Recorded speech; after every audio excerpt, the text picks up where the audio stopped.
佢揾 News 幫佢寫曲，梁柏堅填詞，一向都好喜歡嘅拳拳同佢編曲監製，接收呢一個有更多可能性嘅陳蕾。而家同大家講下人類演化喺愛情方面係點呢？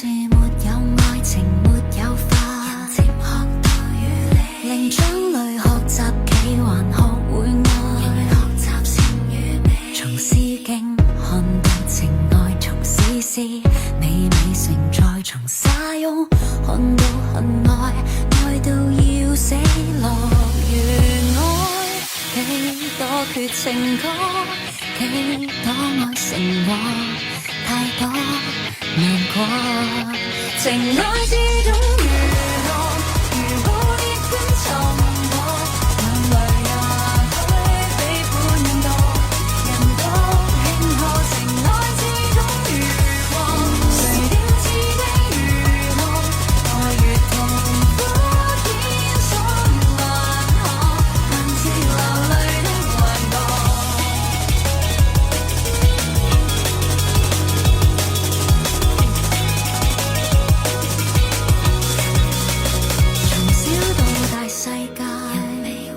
誰料又遇到你，刻刻地放棄，學會愛，學習善與美，從想到看到情愛，從手機美美成在，從仿佛看到恨愛，愛錯那位就自愛，很多缺情歌，不需要援助，再不難過。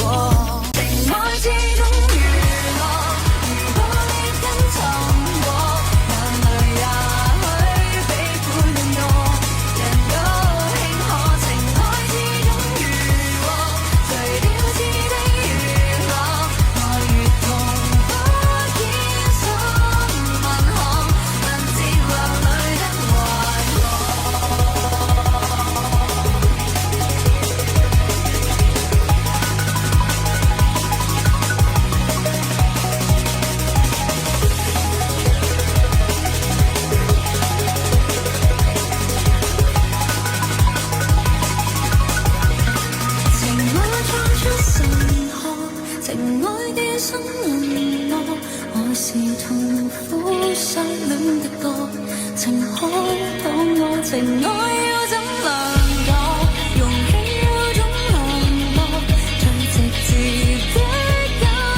陳蕾喺創作上放手嘅一次，有人類愛情學，好中意文案咧咁樣寫。